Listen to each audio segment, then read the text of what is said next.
Marketing Square. Bienvenue sur Marketing Square, le rendez-vous du gros marketing. Le gros, c'est un marketing qui sort des clous, qui se réinvente, qui se renouvelle. C'est aussi un mindset qui repose sur l'envie de se dépasser, de se détacher de ses opinions une bonne fois pour toutes et d'apprendre en continu. Si tu te reconnais dans cette description, que tu sois débutant ou expert, abonne-toi. Ce podcast va devenir ton meilleur allié. Je suis Caroline Mignot, grosse marketeuse et entrepreneur. Et chaque semaine, je partage sans compter des astuces concrètes, des méthodes actionnables, des idées utiles pour faire grandir ton business et rester à la pointe des nouveautés. Si cet épisode te plaît, tu peux le partager en me taguant ou lui laisser 5 étoiles sur Apple Podcast.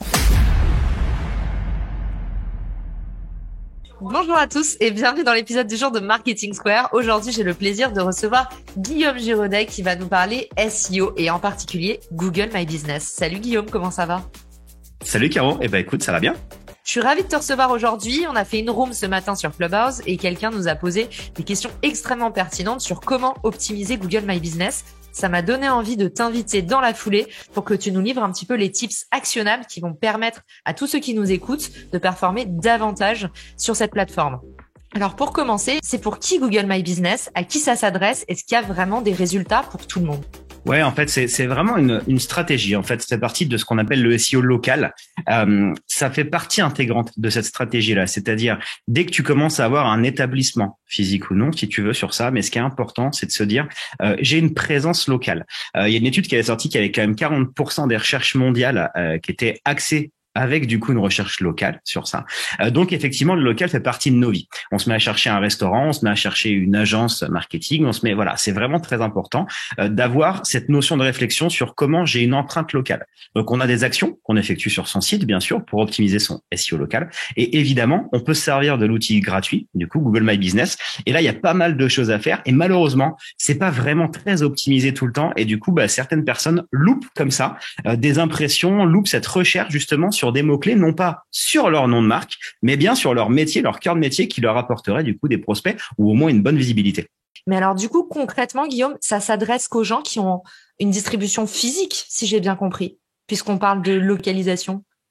En fait, il faut effectivement, si on suit bien les règles de Google par rapport à ça, il faut effectivement que tu aies une adresse en fait derrière. Tu vois, sur ça, c'est très important. Typiquement, les boîtes postales, par exemple, ne pourraient pas avoir accès en fait à tout ça. Mais dans la logique, effectivement, il faut que tu aies un point. Alors après, t'es pas obligé d'avoir typiquement un service de livraison. Tu peux être une agence marketing et dire que tu travailles en France par rapport à ça. Donc, tu peux être situé à Lyon, à Mulhouse, à Bordeaux. Par contre, tu sers toute la France par rapport à ça. Ça fonctionne très bien. Mais en tout cas, c'est vraiment pour avoir un impact, en tout cas, sur des recherches locales, que ça soit encore une fois autour d'achat de produits finalement, une épicerie à Paris par exemple, ou alors une agence de marketing à Lyon. Voilà, donc ça fonctionne bien. À partir du moment où tu vas servir des services ou des produits à des clients dans une localité, tu peux t'y inscrire. Ok, canon. Et du coup, quand tu nous parles de performance, à quoi on peut s'attendre ? Alors, en termes de perf, en fait, c'est assez intéressant parce que même l'outil, qui est quand même, à mon sens, assez méconnu. Quand je dis assez méconnu, c'est qu'on s'inscrit sur My Business, on met une adresse, on met son titre de profil, finalement, titre du My Business, et on s'arrête un peu là. Alors que l'outil, il y a plein de fonctionnalités, et en plus, il y a plein d'analyses qui peuvent en découler, en fait. Et dans les statistiques, on peut voir justement combien de personnes sont venues. Donc, on demandait l'itinéraire, on demandait le numéro de téléphone, on demandait sont venus sur le site web, en fait, derrière. Est-ce que on va avoir des personnes qui nous ont recherché sur notre nom de marque ou également sur ton secteur. Et c'est là où c'est intéressant. Et nous, typiquement, chez 209 Agency, on a quasiment 80% de recherches qui sont faites sur le secteur et non pas sur la marque. Et c'est là, en fait, où plus tu l'as optimisé, plus tu es gagnant en termes de lead. Et du coup, aujourd'hui, tu nous partages les 5 astuces principales pour faire performer, décoller son compte Google My Business. C'est l'objectif, en tout cas. Trop bien. Mais... on commence par quoi ? Alors, on commence par quoi ? Vous allez voir là-dessus, l'objectif, c'est vraiment de faire des trucs un peu simples au départ et après de vous donner des tips. Quand je dis un peu simple, c'est quoi ? C'est que finalement, OK, on va commencer par son titre. Et des erreurs que je vois assez régulièrement, quand je dis le titre, en fait, l'idée, c'est que si vous avez une activité, ce qui est important, c'est de placer les mots-clés en fait essentiels. Là, on fonctionne comme du SEO de façon classique. C'est-à-dire que les mots-clés en début de titre, d'accord, donc en début d'une balise title en SEO, sont ceux qui ont le poids le plus important, qui sont plus pondérés par le moteur de recherche. Donc évidemment, si je suis typiquement un coiffeur à Bordeaux, il faut pas que je commence par Bordeaux, il faut que je commence par le terme coiffeur, en fait, parce que c'est ma spécificité par rapport à ça. Et je veux qu'on me trouve sur ça, d'accord? Donc, ce qui est important, c'est d'abord, je mets mon mot-clé principal. Donc, mon expertise, ce que je sais faire. Et ensuite, derrière, si je suis une épicerie, je commence par épicerie. Ensuite, je marque la localité. Ça, c'est important. Si je suis épicerie à Bordeaux, épicerie à Bordeaux, d'accord. Et après, si je veux donner un petit peu une image de marque, je rajoute un petit tiret, ne serait-ce que pour la visibilité, et je marque ma marque à la fin. Au même titre que du SEO, le nom de marque toujours à la fin, puisque évidemment, si on tape la marque, on risque de vous trouver facilement. Par contre, ce qui va m'intéresser, c'est qu'on me trouve sur épicerie à Bordeaux, par exemple. Donc voilà, le titre, mot-clé essentiel en début, la localisation ensuite, et on termine par sa marque. Ça, c'est important. Trop bien, hyper clair. On est prêt pour l'étape 2. L'étape 2, les photos. Hyper important, les photos. Une photo, en fait, c'est de se dire, OK, comment choisir mes photos. Alors déjà, il y a des règles, ça c'est important. Quand je dis des règles, en fait, c'est qu'on peut mettre photo, on peut mettre vidéo aussi également sur son compte, ça c'est important. La partie photo, on respecte, en fait, il faut bien respecter pour qu'en tout cas la fiche, c'est ça, là ce que je donne ici, c'est comment essayer au maximum de passer devant ses concurrents. Et donc pour passer au maximum, il faut déjà respecter le minimum des règles de Google. C'est une photo JPEG ou PNG, ça c'est important. Le poids, c'est quand même assez large. Le poids, dans les règles, c'est entre 10 kilos à 5 mégas la photo. Donc, on peut avoir l'espace sur ça. Et après, surtout, la résolution. D'accord? La résolution minimum, c'est 250 pixels par 250 pixels, ce qui est recommandé par Google. Et donc, je vous souhaite de au moins commencer par ça, voire aller plus haut. En fait, c'est du 720 par 720. Voilà. Ça, c'est vraiment le recommandé. Donc, plus vous allez suivre ces recommandations-là, plus ça vous permet de gagner des points et donc de passer, en fait, devant vos concurrents. Donc, on est sur ça. Et la partie vidéo, là, c'est pareil. Une qualité intéressante, c'est du 720p minimum ou plus. Donc, évidemment, si on peut faire du plus, que ça soit du 4K ou autre, évidemment, allez-y. Et après, la taille, la durée, c'est 30 secondes. 30 secondes, ça, c'est important. Et la taille, 75 mégas. Ça, c'est vraiment, en tout cas, là, on parle de technique, mais c'est très important parce que plus on respecte ça, plus on y arrive. Et après, sur le fond, l'image, il faut qu'elle soit attractive. Catchy, en fait, il faut vraiment qu'on ait une luminosité sur l'image. Il faut qu'on ait je dirais de la lumière vive. Il faut qu'on ait des couleurs. Il faut qu'on ait quelque chose. Quelque chose qui est trop fade ressortira pas correctement, encore une fois, face à la concurrence. Ok, et on disait en off tout à l'heure, il y a encore un petit mystère, c'est qu'on peut pas changer la photo qui apparaît en premier. C'est ça, c'est en fonction de celles qui sont le plus consultées. Ouais, alors en fait là-dessus, et d'ailleurs Google est assez évasif, mais à la fois l'indique quand même que malgré que tu respectes là ce que je viens de te dire avant, ça ne garantit pas la photo en tout cas qui sera privilégiée. Et donc en fait sur ça, c'est clair et net. Effectivement, on a fait pas mal de tests. Il y a pas vraiment, si tu respectes tout ça, il y a pas vraiment de règle. La seule finalement qui revient tout le temps, c'est l'image qui sera la plus vue et celle en fait finalement celle qui est considérée comme la plus vue est celle qui va pour l'instant intéresser Google et donc c'est celle-ci qu'il pousse toujours en avant. Ok, canon. Et du coup, numéro 1, le titre, numéro 2, les photos. On est prêt pour l'étape 3. Alors ouais, troisième point important en fait là-dessus, les avis. On sait tous que maintenant on va regarder les avis avant d'acheter, avant de contacter une société, etc. Donc là ouais, c'est hyper important.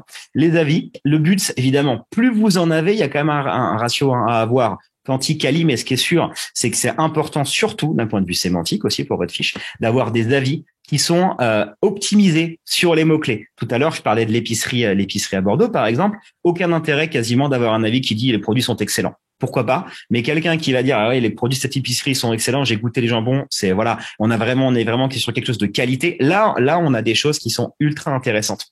Parce que du coup, on va avoir des termes liés à la sémantique. Encore une fois, ça va enrichir la fiche à ce niveau-là. Et un point très important aussi à répondre à chacun des avis. La réponse, bien sûr, aux avis négatifs, ça c'est important, de montrer qu'on est là, qu'il y a un service client, mais surtout aussi de répondre aux bons avis. Ça va engager en fait la fiche. Et donc ça, c'est hyper important. Ça montre en fait une réactivité. Plus votre fiche va être réactive aux yeux de Google, plus elle aura de chance de s'y positionner.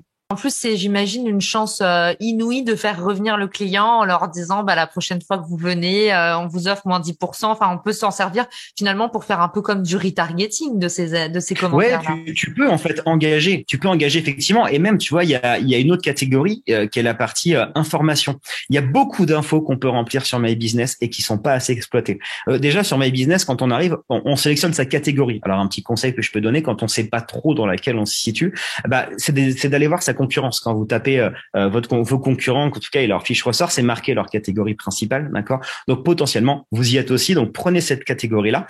Et ensuite, on vous propose des catégories secondaires. Ce que je vous conseille, c'est pas de prendre 50 000 catégories secondaires parce que ça servira à rien. Prenez-en 2-3 maximum. De toute façon, elles sont pas affichées sur le My Business. Ça va servir pour votre fiche. Donc ce qui est très important, c'est de prendre des catégories secondaires qui sont en rapport avec la catégorie principale. D'accord? Le but, c'est pas d'aller cibler tout, c'est d'aller cibler, encore une fois, plus vous allez être précis sur votre business, mieux il va ressortir sur des recherches. Trop bien, hyper clair comme d'hab. Merci Guillaume. Je pense qu'on est paré pour le point numéro 4. Yes. Quand on parlait du coup sur cette partie fiche, on parlait d'engager également. Il y a plein d'infos. On peut mettre son site web, évidemment. On peut mettre une prise de rendez-vous. Ça, profitez-en pour envoyer directement. Je vois encore trop de prises de rendez-vous qui envoient sur la homepage, etc. Prenez surtout la prise de rendez-vous sur le formulaire en fait de contact du site directement. Là, on parlait de lead. Ça, c'est important. Et justement, dans cette fiche-là, il y a pas mal d'informations encore. Si on veut la faire vivre et se différencier de la concurrence, Google a ajouté justement différents éléments.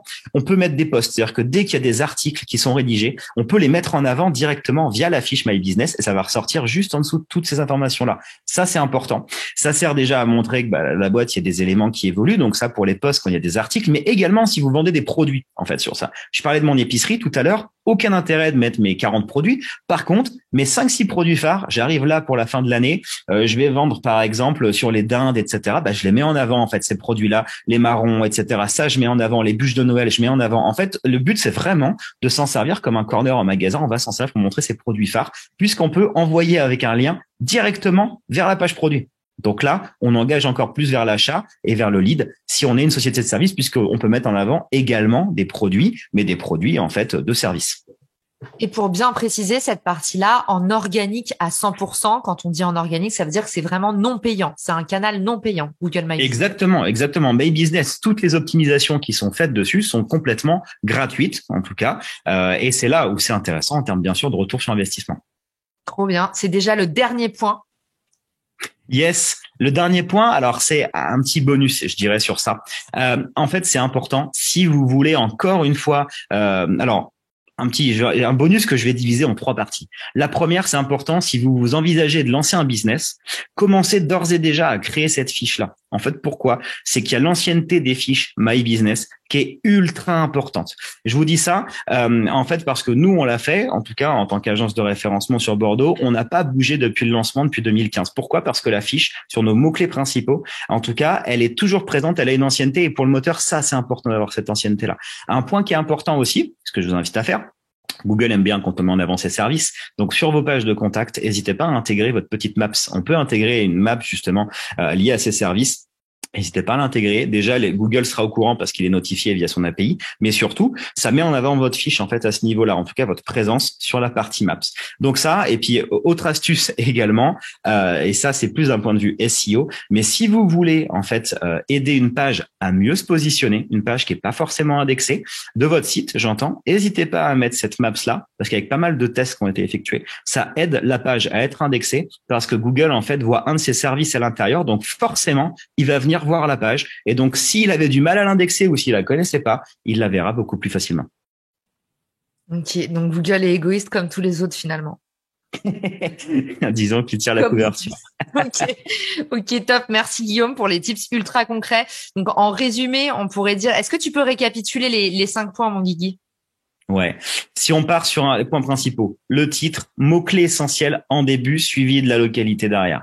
Les photos, vous respectez là-dessus le 720 par 720 qui est recommandé, allez plus haut si possible. Et surtout, il faut de la luminosité, il faut une image qui attire. Troisième chose, la partie information, remplissez au maximum vos informations, les horaires, les catégories, respectez également votre catégorie principale, c'est clé. Et ensuite, prise de rendez-vous via le site, on remplit toutes les informations de son compte. Les avis, on répond aux avis, qui soient négatifs, positifs, et on essaye d'avoir des avis surtout qui sont liés à son secteur dans lequel on va retrouver des termes et des mots-clés. Et ensuite, les posts, les produits, les événements, on peut ajouter pas mal d'informations sur ce compte. Finalement, plus on va optimiser son compte My Business sur de l'information, plus il aura de portée, en tout cas de visibilité. Et la dernière, n'hésitez pas à intégrer la petite Maps justement sur vos pages de contact ou autre sur le site. Ça aidera en tout cas à booster un petit peu cette visibilité. Trop bien. Et du coup, pour les avis aussi, pareil, on vous invite à un maximum parler à tous vos clients, faire en sorte, si vous avez un business, mettez une petite PLV, une publicité sur le lieu de vente pour indiquer que les reviews vous aident à grandir, à être découverts par de nouveaux clients, que c'est important pour vous. Si vous êtes une agence, c'est pareil, prévoyez une petite automatisation email à chaque fois que vous finissez un rendez-vous client qui s'est bien passé ou une mission, envoyez un message en disant voilà, ça nous aide beaucoup de grandir avec les avis de nos clients. En gros, essayez d'aller en chercher un maximum, puis ça vous permettra aussi d'avoir du feedback pour vous améliorer tout simplement. Donc voilà, merci beaucoup Guillaume pour tout ce que tu nous as partagé, super clair et concis comme d'habitude. Nous avec Guillaume, on se connaît bien puisque ça fait maintenant presque 4 mois qu'on anime ensemble une room sur Clubhouse quotidienne où on aide les entrepreneurs et je ne peux que te recommander parce que je sais à quel point tu es sérieux et brillant dans tes analyses. J'aimerais bien finir l'épisode en disant où est-ce qu'on peut te retrouver Guillaume s'il y a quelqu'un qui a son trafic qui saigne en SEO. Ouais, bien sûr, Caro. Écoute, ce que je peux faire, c'est que je te laisse le lien de mon Calendly. Et du coup, moi, je reste disponible pour échanger justement sur ces problématiques-là. Écrivez-moi via le Calendly et je verrai du coup si je peux vous aider et vous accompagner à débloquer des situations et augmenter votre SEO. Trop bien. Je vous invite en tout cas, si vous avez un problème SEO, à faire confiance à Guillaume et je vous dis à tous très bonne journée ou soirée et à bientôt dans le podcast. Ciao. Si t'as écouté jusqu'ici, c'est certainement que cet épisode t'a plu. Ce podcast est rendu possible par Richmaker, le Tinder du B2B comme on l'appelle. C'est une plateforme que j'ai lancée et qui permet d'identifier des partenaires compatibles en fonction de ton business. En gros, dis-moi quels sont tes objectifs marketing et je te dirai qui va t'aider à les dépasser au sein de ton écosystème. Pourquoi aller chercher ses clients un par un quand on peut placer sa croissance en pilote automatique ? Mettre en commun ses ressources, décupler son impact, mutualiser ses coûts. Après 10 ans à travailler en marketing entre New York et Paris, je me suis rendu compte que la pub était devenue un réflexe tristement automatique. Pourquoi est-ce qu'on baserait notre croissance sur des modèles qui nous placent en compétition les uns contre les autres ? Et toujours au profit des mêmes acteurs. Le vivant, qui est quand même notre ancêtre de plusieurs milliards d'années, nous enseigne que ceux qui prospèrent sont pas les plus forts, ce sont ceux qui collaborent le plus. Et si c'était pareil dans le business ? Pour découvrir l'immense pouvoir du co-marketing, j'offre des contenus que tu trouveras nulle part ailleurs sur richmaker.com, onglet Académie. Plus d'excuses, passe à l'action et à très vite sur Marketing Square, le podcast du gros marketing. Marketing Square.